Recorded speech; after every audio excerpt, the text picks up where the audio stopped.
Bismillahirrahmanirrahim. Assalamualaikum warahmatullahi wabarakatuh. Anak-anak, bagaimana kabarnya pada pagi hari ini?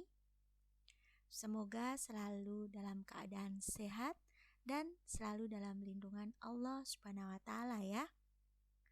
Anak-anak, sebelum kita melakukan aktivitas di pagi hari ini, marilah kita membaca basmalah terlebih dahulu. Bismillahirrahmanirrahim. Nah, anak-anak, tentunya kalian tidak asing ya dengan suara Ustazah. Ya, perkenalkan, Ustazah adalah Ustazah Titim yang tentunya pernah mengajar di kelas 43 atau menjadi wali kelas 43. Nah, anak-anak, sekarang Ustazah akan membimbing kalian dengan muatan pelajaran PPKN ya. Anak-anak, silahkan kalian buka modulnya dan perhatikan atau simak soal-soal berikut ini. Mari kita mulai ya. Soal yang pertama, perhatikan gambar berikut ini. Ini kira-kira tari apa ya? Salah satu pementasan tari yang pernah tampil secara internasional pada gambar tersebut adalah ada 4 pilihan. Yang A, tari piring, B, tari pendet, C, tari jaipong, dan D, tari maingket. Nah, kira-kira jawabannya apa anak-anak? Nah, itulah jawabannya B ya, tari pendet. Tari tradisional pendet asal Bali ini pertama kali tampil dan dikenalkan pada acara internasional tahun 1960, yaitu ajang Asian Games yang diselenggarakan di Indonesia. Tari pendet menjadi pembuka acara Asian Games kala itu dan dilihat langsung oleh Presiden Soekarno. Nah, jawaban kalian bagaimana anak-anak? Sudah betul ataukah salah? Nah, sekarang soal berikutnya. Pengaruh negatif globalisasi dalam kehidupan sehari-hari adalah A. Meluasnya pasar untuk produk dalam negeri. B. Kemajuan di bidang komunikasi dan transportasi. C. Teknologi yang lebih baik dalam pembuatan barang. Dan D. Menghalalkan segala cara untuk mencapai tujuan dan kemauannya. Kemauan maksudnya. Nah, Ustazah bahas dulu ya. Dampak positif dari globalisasi adalah terjadinya perubahan tata nilai dan sikap, berkembangnya ilmu pengetahuan dan teknologi, tingkat kehidupan yang lebih baik. Nah, itu tadi dampak dari globalisasi secara positif. Kemudian dampak negatif dari globalisasi adalah pola konsumtif ya, pola hidup konsumtif yang selalu beli-beli kebutuhan yang sebenarnya kita tidak terlalu membutuhkan ya, itu adalah konsumtif. Kemudian sikap individualistik atau dia ingin selalu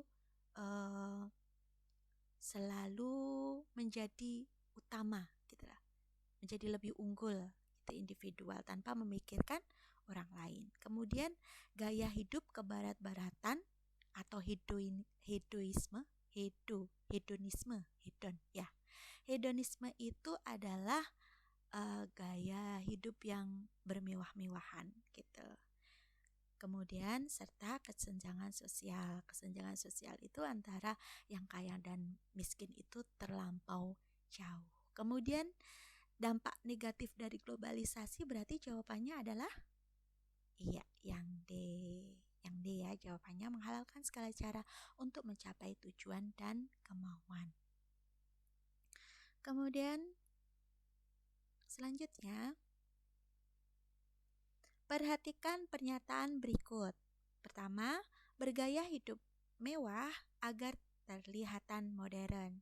Kemudian yang kedua, giat belajar untuk menguasai ilmu pengetahuan. Yang ketiga, bangga menggunakan barang buatan bangsa lain. Keempat, melestarikan dan mempelajari kebudayaan bangsa.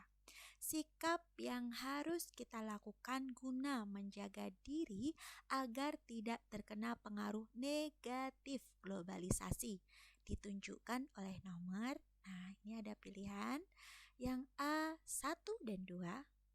Kalian analisis sendiri ya. Kemudian yang B, 2 dan 3. C, 2 dan 4. Dan D, 3 dan 4. Apa jawabanmu? Jawabannya adalah, nah, kita uraikan dulu. Pernyataan 1 dan 3 ya, yaitu bergaya hidup mewah agar kelihatan modern, kemudian bangga menggunakan barang buatan bangsa lain, itu merupakan dampak negatif globalisasi. Oke. Kemudian pernyataan nomor 2 dan 4 yaitu dampak positif dari globalisasi. Maka jawaban kalian yaitu yang betul adalah B, 2 dan 3. Giat belajar untuk menguasai ilmu pengetahuan dan bangga menggunakan barang buatan bangsa lain. Kemudian selanjutnya, keberagaman suku yang ada di Indonesia menjadikan bangsa Indonesia kaya akan budaya. Salah satunya adalah sistem pengairan sawah di Bali yang disebut, nah, apa jawaban kalian? Nah, mari kita bahas terlebih dahulu ya, anak-anak. Yang pertama adalah Subak. Subak adalah sebuah organisasi yang dimiliki oleh masyarakat petani di Bali yang khusus mengatur tentang manajemen atau sistem pengairan atau irigasi sawah secara tradisional. Jadi itu adalah jawabannya Subak ya.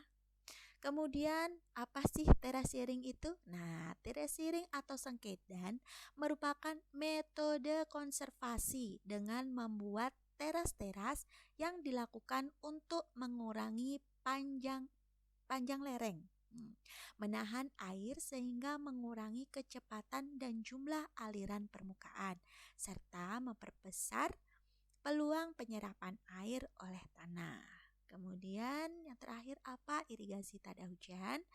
Di sini adalah irigasi tada hujan. Irigasi itu sendiri yaitu pengairan ya, atau kegiatan-kegiatan yang berhubungan dengan usaha atau mendapatkan air untuk sawah, ladang, perkebunan, perikanan, tambak dan lain-lain. Nah, sedangkan tada hujan itu adalah tempat untuk menampung air hujan. Nah, di sini berarti irigasi tada hujan itu pengairan untuk pengairan dari tampungan air hujan. Nah, Ustazah juga akan menjelaskan ya anak-anak tentang sawah tada hujan. Nah, bedanya adalah ini adalah berupa sawah, yaitu sistem pengairannya sangat mengandalkan curah hujan. Jenis sawah ini hanya menghasilkan di musim hujan. Di musim kering di sawah ini tidak dibiarkan di musim kering ini sawah ini dibiarkan tidak diolah karena air sulit didapat atau tidak ada sama sekali. Nah, oke anak-anak, soal berikutnya yaitu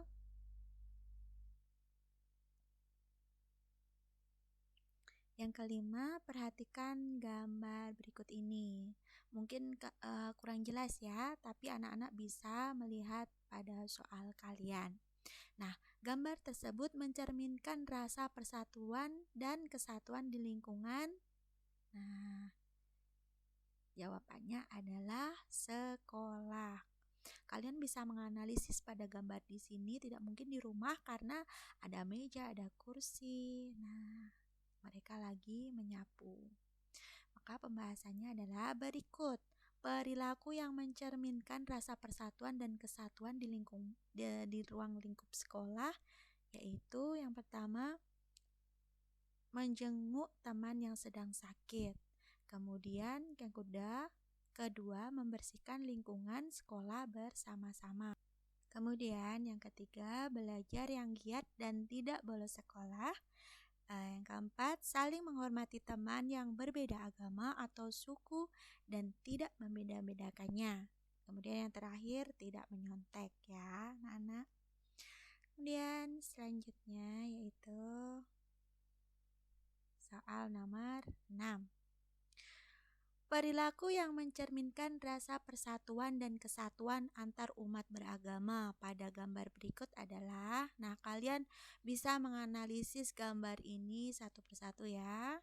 Nah di sini yang A itu terdiri dari ayah, ibu, kakak, adik. Nah kemudian yang B ini ada orang yang sedang bergotong royong membangun rumah ya. Kemudian yang C nih ada anak-anak sedang membersihkan halaman sekolah. Dan yang D ini adalah pemangku pemuka agama ya. Nah, pembahasannya adalah jawaban yang A. Perilaku yang A ini mencerminkan rasa persatuan dan kesatuan antar anggota keluarga karena pada gambar terdapat keluarga inti ya. Pada gambar A ini terdapat keluarga inti. Kemudian jawaban yang B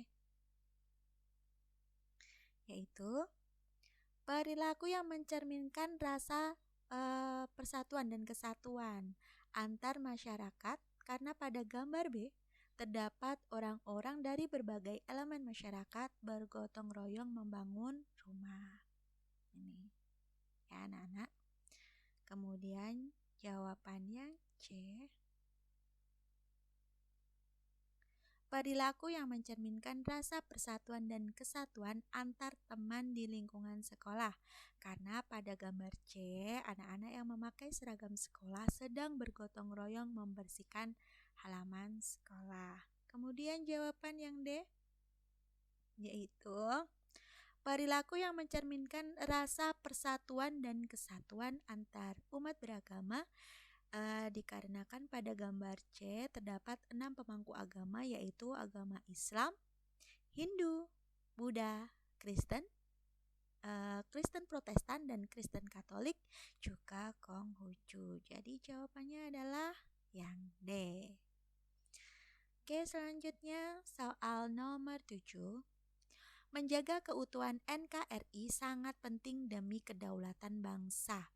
Cara yang dapat kita lakukan adalah yang A. Saling menghormati perbedaan, B. Membedakan perlakuan hukum, C. Melalaikan kewajiban membayar pajak, D. Membayar warga masyarakat yang sedang kerja bakti. Pembahasannya adalah Indonesia memiliki wilayah yang sangat luas ya anak-anak, terdiri dari pulau-pulau sehingga disebut negara kepulauan. Dengan ribuan pulau itu tentu kebudayaannya juga bermacam-macam. Untuk itulah perlu dipersatukan dalam satu negara yaitu NKRI atau Negara Kesatuan Republik Indonesia. Jadi jawaban yang benar adalah A. Saling menghormati perbedaan. Jawaban kalian salah atau benar? Oke, sekarang soal nomor 8. Suatu pelanggaran yang akan mendapatkan sanksi sosial seperti cibiran atau cemoohan masyarakat bahkan sampai diasingkan dari lingkungannya adalah yang A. Norma agama, B. Norma hukum, C. Norma kesusilaan, D. Norma kesopanan. Pembahasannya adalah norma agama. Kita bahas dulu ya, apa itu norma agama? Norma agama adalah suatu petunjuk hidup yang berasal dari Sang Pencipta agar mereka mematuhi segala perintahnya dan menjauhi segala larangannya. Pelanggaran terhadap norma agama akan mendapatkan sanksi berupa siksaan di neraka. Ngeri ya. Kemudian norma hukum. Apa itu norma hukum? Nah, norma hukum adalah seperangkat aturan yang dibuat oleh pemerintah suatu negara yang penerapannya dapat dipaksakan kepada masyarakat negara tersebut lewat aparatur negara seperti hakim, jaksa, polisi, dan elemen-elemen lainnya.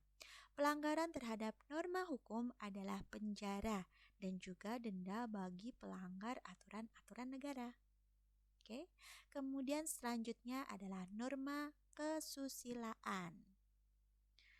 Norma kesusilaan merupakan aturan atau ketentuan sosial yang gunanya mengatur tindak tanduk perilaku masyarakat dalam kehidupan sehari-hari. Sanksi norma kesusilaan yaitu rasa bersalah, rasa malu, diasingkan, ditegur, dan dihukum. Selanjutnya yaitu norma kesopanan. Norma kesopanan merupakan seperangkat aturan yang memandu tingkah laku manusia agar sesuai dengan kaidah sopan santun dalam masyarakat. Norma ini berhubungan dengan tingkah laku menghormati, menghargai, dan respek dengan kultur suatu masyarakat. Sanksi pelanggaran norma kesopanan adalah sindiran atau teguran. Nah, jadi anak-anak dari keempat norma agama ini, dari keempat norma-norma ini, norma mana yang sesuai dengan pertanyaan berikut? Yang betul adalah C, norma kesusilaan. Bagaimana dengan jawaban kalian?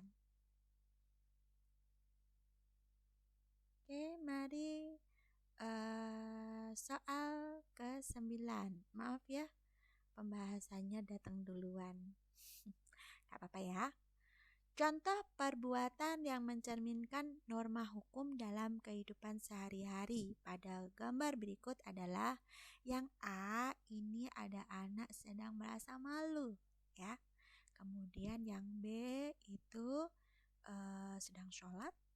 Yang C seperti kita ya anak-anak ketika tatap muka, anak-anak bersalaman dengan bapak ibu gurunya. Kemudian yang D ini ada pengendara motor di simpang jalan ya. Kemudian ada orang sedang menyeberang jalan. Nah, mari kita bahas satu persatu. Yang A yaitu menunjukkan rasa malu, berarti norma tersebut merupakan pencerminan dari norma kesusilaan ya. Kemudian yang kedua, menunjukkan perbuatan yang taat beribadah, berarti merupakan pencerminan dari norma agama. Jelas ya anak-anak? Kemudian yang ketiga, menunjukkan sikap seorang siswa yang hormat dan santun kepada guru dengan bersalaman sebelum masuk kelas, berarti merupakan pencerminan dari norma kesopanan. Kemudian yang D, menunjukkan sikap yang taat, tertib terhadap rambu-rambu lalu lintas, merupakan pencerminan dari norma hukum ya. Jadi jawaban yang benar yaitu yang D. Oke, selanjutnya soal nomor 10. Perbuatan yang mencerminkan norma kesopanan dalam pergaulan sehari-hari adalah A. Dian menyesal karena telah berbohong. B.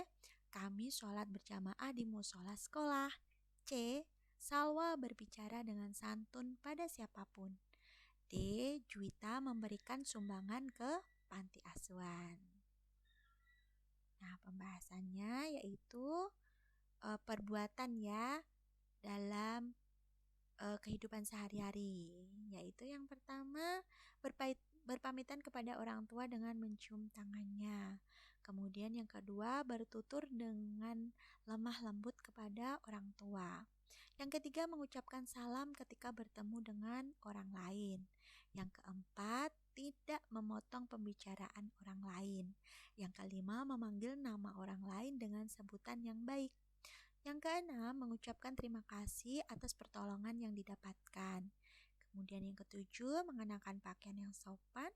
Delapan, tidak berkata kasar atau santun terhadap orang lain. Yang kesembilan, tidak mengumpat, menghina, maupun mencaci orang lain walaupun lewat media sosial. Yang kesepuluh, tidak meludah sembarang tempat. Ini adalah contoh dari norma kesopanan dalam kehidupan sehari-hari ya anak-anak. Nah, dari kesepuluh ini kira-kira yang ada di pilihan jawaban ini yang mana ya? Oke, yang C. Salwa berbicara dengan santun kepada siapapun. Oke, selanjutnya soal ke-11. Perhatikan pernyataan berikut. Nomor 1, Perda DKI Jakarta tentang ketertiban umum. Ya, anak-anak, perda itu peraturan daerah ya. Kemudian yang kedua, peraturan tentang fasilitas pelayanan kesehatan. Yang ketiga, peraturan membuang sampah di Kota Samarinda. Yang keempat, undang-undang tentang pajak penghasilan. Pernyataan tersebut yang merupakan contoh peraturan daerah ditunjukkan oleh nomor yang A, 1 dan 2, B, 1 dan 3, C, 2 dan 3, yang D, 2 dan 4. Nah, jawabannya adalah, kita bahas dulu ya. Perda adalah penjabaran lebih lanjut mengenai peraturan perundang-undangan yang lebih tinggi dengan memperhatikan ciri khas masing-masing daerah. Perda ditetapkan oleh daerah setelah mendapat persetujuan DPRD. Perda dibentuk untuk menyelenggarakan otonomi daerah provinsi, kabupaten, atau kota. Contoh perda atau peraturan daerah yaitu 1. Perda tentang larangan merokok di tempat umum. Kedua, perda tentang pengelolaan pasar dan tempat jualan. Yang ketiga, perda tentang rencana tata ruang wilayah atau RT/RW. Kemudian yang keempat, pelaksanaan syariat Islam di Provinsi Jawa Barat. Dan yang kelima, perda tentang kebersihan lingkungan. Nah, dari contoh perda ini kalian pasti bisa menganalisis pernyataan di atas. Nah, jawabannya yaitu ya yang B, 1 dan 3, Perda DKI Jakarta tentang ketertiban umum dan peraturan membuang sampah di Kota Samarinda. Ingat anak-anak, perda adalah peraturan daerah. Kemudian selanjutnya soal nomor 12, peraturan pemerintah pusat berlaku di seluruh Indonesia. Peraturan-peraturan berikut yang termasuk peraturan pusat adalah A. Undang-undang tentang perlindungan anak, B. Perda tentang retribusi pengujian kendaraan bermotor, C. Perda Kabupaten Berau tentang kawasan tanpa rokok. Kemudian yang D, pelaksanaan syariat Islam di Nangro Aceh Darussalam. Nah, jawabannya adalah Undang-Undang tentang Perlindungan Anak. Kenapa demikian? Mari kita bahas ya. Peraturan pusat adalah peraturan yang dibuat oleh pemerintah pusat dan berlaku untuk seluruh warga negara Indonesia secara keseluruhan. Undang-Undang Dasar 1945, Ketetapan MPR, Undang-Undang, Peraturan Pemerintah, Keputusan Presiden, dan peraturan pelaksana lainnya merupakan atau termasuk peraturan pusat. Contoh peraturan pusat yaitu 1. Peraturan wajib belajar, 2. Peraturan lalu lintas, 3. Peraturan tentang korupsi, keempat, peraturan perundang-undangan tentang narkotika, kelima, peraturan perundang-undangan tentang perlindungan anak, 6. Peraturan perundang-undangan tentang hak asasi manusia, 7. peraturan tentang pajak, 8 peraturan tentang otonomi daerah, 9 peraturan pemerintah, 10 peraturan presiden. Oke, selanjutnya yaitu soal nomor 13. Saat pemilihan ketua kelas, Randi disetujui secara langsung oleh seluruh warga kelas. Keputusan tersebut dilakukan dengan cara, mari kita bahas satu persatu. Musyawarah merupakan upaya pengambilan keputusan antara dua orang atau lebih dengan tujuan mendapatkan keputusan yang terbaik. Asas utama dalam musyawarah adalah kesepakatan dan perundingan. Kemudian yang kedua, voting adalah salah satu cara yang bisa ditempuh dalam proses bermusyawarah melalui cara mencari suara terbanyak, maaf ya, ini suara ya. Melalui cara mencari suara terbanyak atau mayoritas dari forum tengah bermusyawarah. Dengan demikian, melalui proses voting, suara mayoritas diasumsikan sebagai suara yang bisa mempresentasikan kondisi dari forum tersebut. Jadi voting itu adalah mencari suara terbanyak dari keseluruhan peserta musyawarah ya Nana. Kemudian aklamasi adalah penyambutan terhadap pengangkatan pimpinan suatu negara atau pimpinan organisasi masyarakat. Aklamasi tidak sama dengan musyawarah. Aklamasi adalah persetujuan yang dinyatakan secara lisan oleh seluruh peserta rapat atau musyawarah. Kemudian, pemungutan suara adalah istilah umum yang merujuk kepada mekanisme pengambilan keputusan atau pemberian amanat kepada seseorang yang bisa dilaksanakan secara terbuka maupun tertutup atau rahasia. Nah, anak-anak, dari keempat pembahasan ini, arti definisinya, maka dari soal ini kita ketahui jawabannya adalah aklamasi ya. Oke, soal selanjutnya yaitu setelah pemungutan suara ternyata Doni terpilih menjadi ketua kelas. Sikapmu sebagai teman sekelasnya yaitu sikap kita terhadap hasil musyawarah tersebut adalah menerima hasil musyawarah dengan ikhlas atau lapang dada dan melaksanakan hasil musyawarah tersebut dengan bertanggung jawab. Karena musyawarah adalah kegiatan sekelompok orang yang membahas suatu masalah atau persoalan untuk mendapatkan suatu keputusan bersama. Jadi, kita harus bisa menerima hasil dari musyawarah tersebut. Nah, dari keempat pilihan jawaban ini yang benar adalah ya D, penuh keikhlasan akan menerima Doni sebagai ketua kelasnya. Oke, selanjutnya yaitu nomor 15. Perjuangan para tokoh dalam perumusan dasar negara sangat penting untuk diteladani para generasi muda. Contoh nilai juangnya adalah contoh nilai juang para tokoh dalam perumusan negara yaitu, nah ini anak-anak contohnya ada 5 ya, Ustazah berikan contohnya. Yang pertama, semangat persatuan dan kesatuan. Yang kedua, memperjuangkan hak asasi manusia. Kemudian yang ketiga, cinta tanah air. Keempat, toleransi dalam kebinekaan. Kemudian yang kelima, jiwa kepahlawanan. Nah, dari contoh-contoh ini adakah keempat pilihannya termasuk di situ? Nah, kita cari ya. Yang A, berjuang karena pamrih. Yang B, toleransi dalam kebinekaan. Yang C, mengutamakan kepentingan pribadi. Kemudian yang D, mengutamakan kepentingan golongan. Sudah jelas ya anak-anak? Yang B, toleransi dalam kebinekaan. Oke, selanjutnya yaitu nomor 16. Tokoh gambar berikut yang sangat berperan penting dan berjasa dalam merumuskan dasar negara ya. Anak-anak, mari kita analisis satu persatu. Gambar siapakah yang A ini?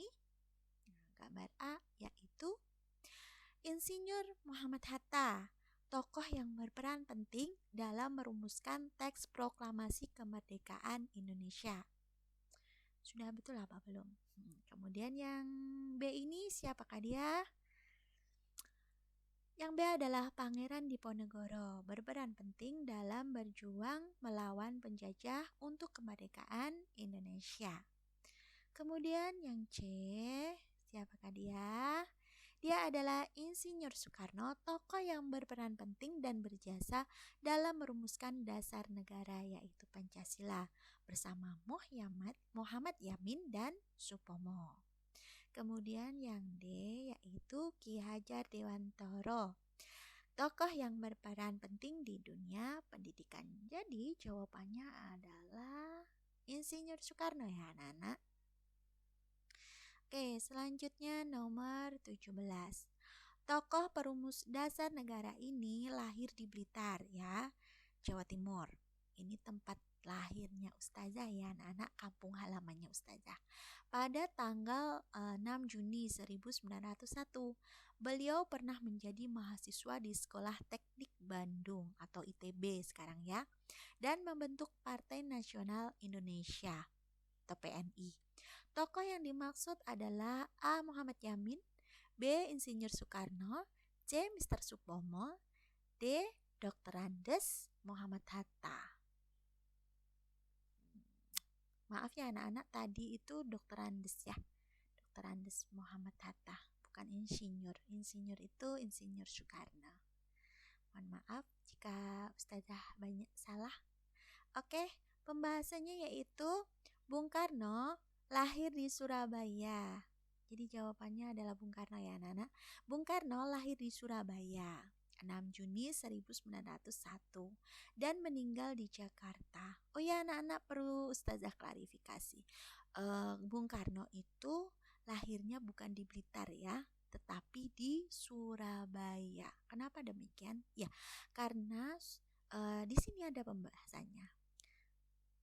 Kita ulangi lagi ya. Bung Karno lahir di Surabaya 6 Juni 1901 dan meninggal di Jakarta 21 Juni 1970. Soekarno awalnya diberi nama Kusno Sosrodihardjo. Karena sering sakit, namanya diganti menjadi Soekarno. Soekarno merupakan putra dari Raden Sukemi Sosrodihardjo dan Ida Ayu Nyoman Rai. Soekarno hanya sebentar tinggal dengan kedua orang tuanya di Blitar. Kemudian beliau pindah ke Surabaya untuk menamatkan SD. Selama di Surabaya, Bung Karno tinggal di kediaman Haji Umar Said Cokroaminoto.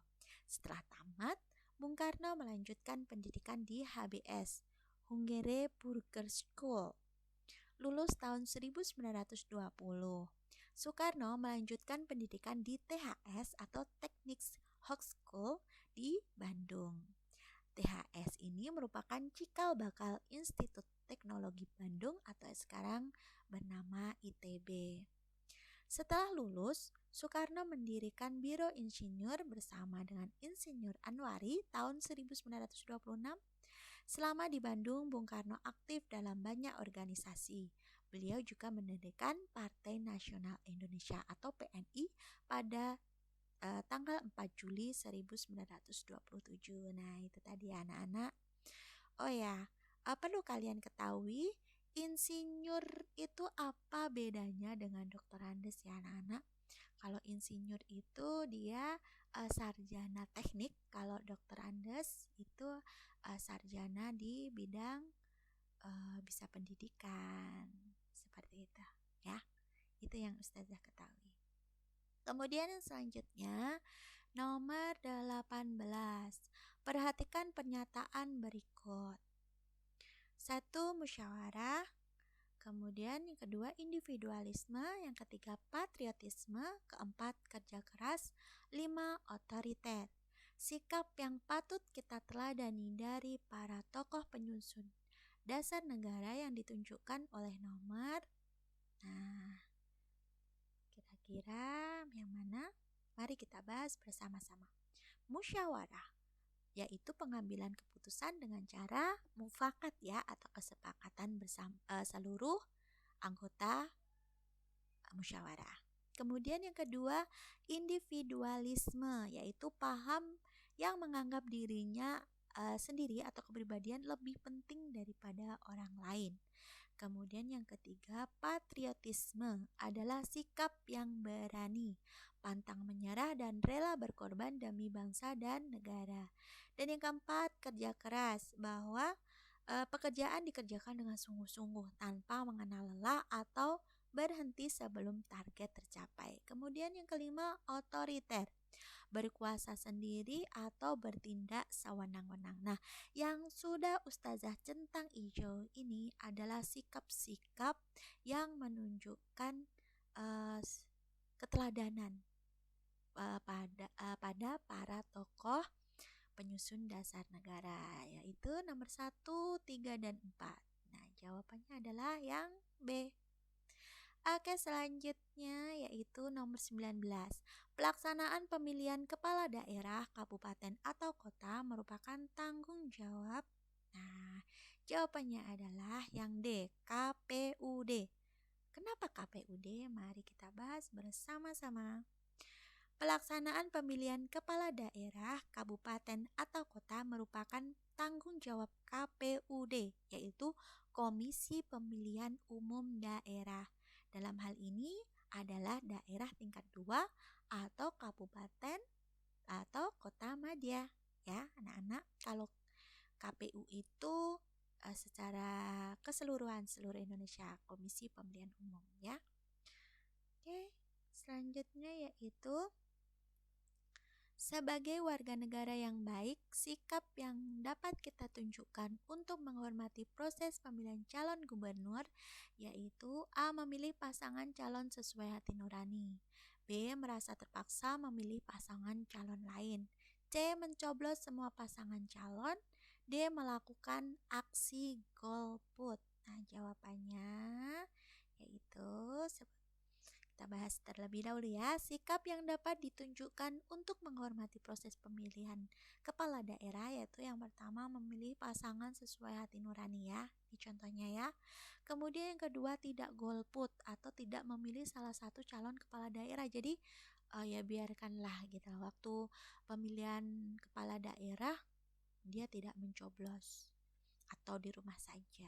Itu tidak diperbolehkan ya. Yang ketiga, tidak melakukan keonaran atau kerusuhan di waktu pemilihan sedang berlangsung. Jadi jawaban yang kira-kira sesuai yaitu yang A, memilih pasangan calon sesuai hati nurani. Oke, selanjutnya yaitu nomor 21. Perhatikan pernyataan berikut. Yang pertama, berpendidikan SMA. Yang kedua, tidak terganggu jiwanya. Yang ketiga, tidak sedang dicabut hak pilihnya. Yang keempat, berusia 21 tahun atau sudah menikah. Berdasarkan Undang-Undang Negara Nomor 12 Tahun 2003, seseorang dinyatakan memiliki hak pilih apabila memenuhi syarat antara lain ditunjukkan oleh nomor A1 dan 2, B1 dan 3, C2 dan 3, D3 dan 4. Nah, jawabannya D3 dan 4. Kenapa? Tidak sedang dicabut hak pilihnya dan berusia 21 tahun atau sudah menikah. Di sini ada undang-undangnya ya anak-anak. Nah, sesuai dengan isi Undang-Undang Nomor 12 Tahun 2003 tentang pemilihan umum anggota Dewan Perwakilan Rakyat, Dewan Perwakilan Daerah, dan Dewan Perwakilan Rakyat Daerah, yaitu pasal 13. Warga negara Republik Indonesia yang pada hari pemungutan suara sudah berusia 17 tahun atau pernah menikah mempunyai hak memilih. Pasal 14 yang ayat 1, untuk dapat menggunakan hak memilih, warga negara Republik Indonesia harus terdaftar sebagai pemilih. Ayat 2, untuk dapat didaftar sebagai pemilih, warga negara Republik Indonesia sebagaimana dimaksud pada ayat 1 harus memenuhi syarat yang pertama, nyata-nyata tidak sedang terganggu jiwa atau ingatannya. Kemudian yang B, tidak sedang dicabut hak pilihnya berdasarkan putusan pengadilan yang telah mempunyai kekuatan hukum tetap. Itu tadi ya anak-anak, jadi sudah terdapat di pasal 13 dan pasal 14. Selanjutnya yaitu nomor 22. Panitia Pengawas Pemilu atau Panwaslu merupakan lembaga yang bertugas untuk A. Membuat laporan hasil pemilu, B. Menghitung jumlah suara hasil pemilu, C. Membantu petugas pendaftaran pemilih, D. Memantau seluruh tahapan pelaksanaan pemilu. Jawabannya yaitu memantau seluruh tahapan pelaksanaan pemilu ya anak-anak. Jawabannya ada D. Oke, selanjutnya soal nomor 23.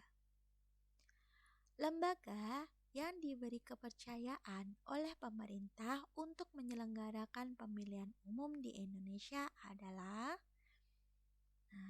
jawabannya KPU. Mengapa KPU? Mari kita bahas bersama-sama. Dalam Undang-Undang Nomor 15 Tahun 2011 tentang penyelenggaraan pemilihan umum disebutkan bahwa yang dimaksud dengan penyelenggaraan pemilu adalah lembaga yang menyelenggarakan pemilu untuk memilih anggota DPRD, DPD, DPR, Presiden, dan Wakil Presiden secara langsung oleh rakyat. Lembaga penyelenggara pemilu yaitu yang pertama KPU atau Komisi Pemilihan Umum. Komisi Pemilihan Umum selanjutnya disingkat KPU adalah lembaga penyelenggara pemilu yang bersifat nasional, tetap dan mandiri yang bertugas melaksanakan pemilu. Jumlah anggota KPU sebanyak 7 orang. Kemudian yang kedua, Badan Pengawas Pemilu atau Bawaslu. Badan Pengawas Pemilu selanjutnya disingkat Bawaslu adalah lembaga penyelenggara pemilu yang bertugas mengawasi penyelenggaraan pemilu di seluruh wilayah negara Kesatuan Republik Indonesia. Jumlah anggota Bawaslu RI adalah 5 orang. Kemudian yang ketiga, Dewan Kehormatan Penyelenggara Pemilu atau DKPP. Dewan Kehormatan Penyelenggara Pemilu atau DKPP adalah lembaga yang bertugas menangani penyelenggaraan kode etik penyelenggara pemilu dan merupakan satu kesatuan fungsi penyelenggaraan pemilu. DKPP bersifat tetap dan berkedudukan di ibu kota negara. DKPP terdiri dari 7 orang unsur KPU, Bawaslu, DPR, dan dari pemerintah. Itu ya anak-anak. Kemudian soal yang ke-24. Pemilu sebagai sarana demokrasi rakyat yang hasilnya harus dihormati dan diterima oleh rakyat. Sikap yang dapat ditunjukkan untuk menghormati hasil pemilu tersebut adalah A. Menolak hasil pemilu karena kecewa, B. Menerima hasil pemilu dengan lapang dada, C. Menerima hasil pemilu dengan terpaksa, D. Menganggap hasil pemilu tidak sah. Maka jawabannya yaitu yang B. Menerima hasil pemilu dengan lapang dada. Kenapa? Karena pemilu merupakan sarana demokrasi di mana pengambilan keputusan dilaksanakan melalui pemungutan suara. Dalam menerima keputusan hasil pemungutan suara ataupun musyawarah, kita harus lapang dada dan tidak memaksakan kehendak kita demi kepentingan pribadi. Hal tersebut sesuai dengan nilai Pancasila sila keempat, yaitu menghormati serta menjunjung tinggi tiap keputusan yang dicapai sebagai hasil musyawarah. Nah, kemudian soal yang terakhir ya anak-anak. Majelis Permusyawaratan Rakyat atau disingkat MPR, Dewan Perwakilan Rakyat atau DPR, dan Dewan Perwakilan Daerah atau DPD merupakan lembaga legislatif yang bertugas A. Membuat peraturan perundang-undangan. B. Memilih presiden dan wakil presiden. C. Melaksanakan undang-undang. D. Menetapkan peraturan daerah. Jawabannya adalah A. Membuat peraturan perundang-undangan. Pembahasannya yaitu legislatif yang bertugas membuat undang-undang. Lembaga legislatif meliputi yaitu DPR, DPD, dan MPR. Kemudian eksekutif yang bertugas menerapkan atau melaksanakan undang-undang. Lembaga eksekutif meliputi presiden dan wakil presiden beserta menteri-menteri yang membantunya. Kemudian yang ketiga, yudikatif yang bertugas mempertahankan pelaksanaan undang-undang. Lembaga yudikatif terdiri atas Mahkamah Agung atau MA, Mahkamah Konstitusi atau MK, dan Komisi Yudisial atau KY. Nah, anak-anak, ini tadi 3 lembaga yang ada di pemerintahan ya. Ada lembaga legislatif, lembaga eksekutif, dan lembaga yudikatif. Nah, demikian ya anak-anak. Terima kasih sudah menonton video Ustazah, sudah mempelajari, sudah belajar bersama. Mudah-mudahan bermanfaat. Ada kurang lebihnya, banyak salahnya, Ustazah ucapkan mohon maaf ya. Ustazah mohon maaf yang sebesar-besarnya karena kita semua tidak luputlah dari kesalahan. Terima kasih anak-anak. Jika ada yang perlu ditanyakan, silahkan ditanyakan kepada Ustazah. Ustazah akan bimbing kembali. Silahkan kalian ulang-ulang untuk bisa memahami soal-soal yang tadi kita sudah pelajari ya anak-anak. Kunci kesuksesan adalah kalian sering belajar, sering membaca, sering berlatih, dan jangan lupa selalu berdoa. Hormati orang tua dan gurumu karena ridho mereka adalah kesuksesan untuk kalian semua. Nah, anak-anak, jangan lupa ya untuk berdoa dan jaga kesehatan. Ustazah akhiri, semoga bermanfaat. Wassalamualaikum warahmatullahi wabarakatuh. Bye-bye.